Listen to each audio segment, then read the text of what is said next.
बार चारधाम यात्रा मई से शुरू होगी। केदारनाथ और यमुनोत्री धाम में श्रद्धालु पैदल यात्रा करते हैं, जबकि गंगोत्री और बद्रीनाथ तक सीधे गाड़ियों से सफर किया जा सकता है। यात्रियों को यात्रा में किसी भी तरह की परेशानी ना हो, इसके लिए शासन प्रशासन तमाम बंदोबस्त करने में जुटा है। सरकार सभी धामों की यात्रा को सुगम बनाने के लिए तैयारी कर रही है। चारधाम यात्रा के मार्गों को दुरुस्त करने का काम किया जा रहा है।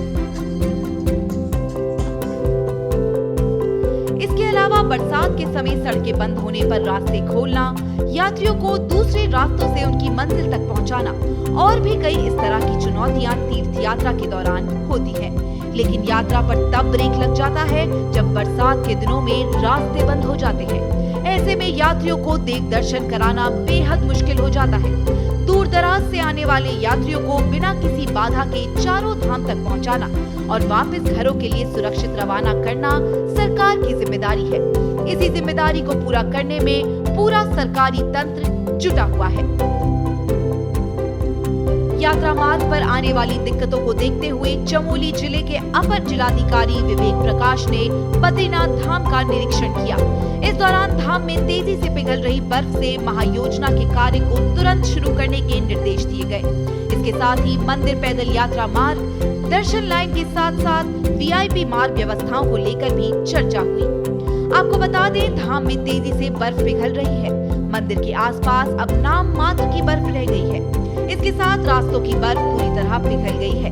अधिकारी ने बताया कि महायोजना के निर्माण कार्य को शुरू करने के लिए 50 मजदूर भी बद्रीनाथ धाम पहुंच चुके हैं। इसके अलावा प्रधानमंत्री ड्रीम प्रोजेक्ट के कार्य में 400 से अधिक कर्मचारी मजदूर कार्य पर जुटे हैं।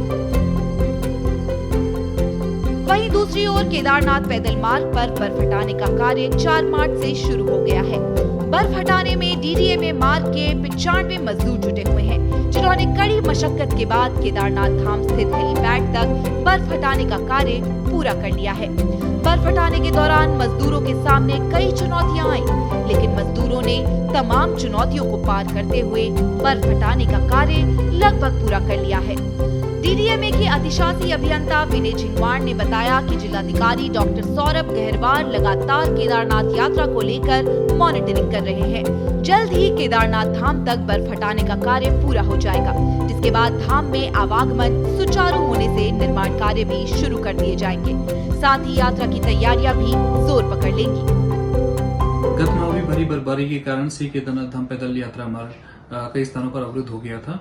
रामबाड़ा से श्री केदारनाथ धाम के बीच 5 से 6 स्थानों पर ग्लेशियर आने से वह पैदल मार्ग पर 3 से 4 फीट बर्फ गिर जाने से रास्ता अवरुद्ध हो गया था। श्री केदारनाथ धाम मास्टर प्लान व श्री केदारनाथ धाम यात्रा के दृष्टिगत मार्ग को सुचारू किया जाना आवश्यक था, जिस हेतु लोनी गुप्तकाशी द्वारा 100 मजदूरों की टीम को डिप्लॉय किया गया, जिसमें मजदूरों द्वारा ग्लेशियर काटकर लगभग 10 से 12 फीट की हाइट ग्लेशियर काटकर रास्ता बनाया गया। वर्तमान में रास्ता बनाते हुए टीम श्री केदारनाथ धाम पहुंच चुकी है।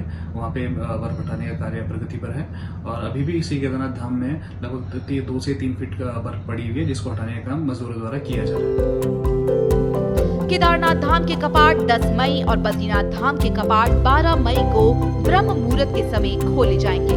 इसी के साथ उत्तराखंड में चारधाम यात्रा भी शुरू हो जाएगी। देवभूमि में चारधाम यात्रा के लिए हर साल देश भर से लाखों श्रद्धालु पहुंचते हैं। भक्तों की इतनी बड़ी संख्या के लिए तमाम सुविधाएं उपलब्ध कराना आसान काम नहीं है, इसलिए प्रशासन समय से पहले ही सभी तैयारियों को पुख्ता कर लेना चाहता है, ताकि भक्त चारधाम यात्रा का सुखद अनुभव अपने साथ लेकर लौट सके। ब्यूरो रिपोर्ट, श्रेष्ठ उत्तराखंड। श्रेष्ठ उत्तराखंड पर खबरों से जुड़े रहने के लिए चैनल को सब्सक्राइब करें, बेल आइकन दबाएं और देखते रहें श्रेष्ठ उत्तराखंड।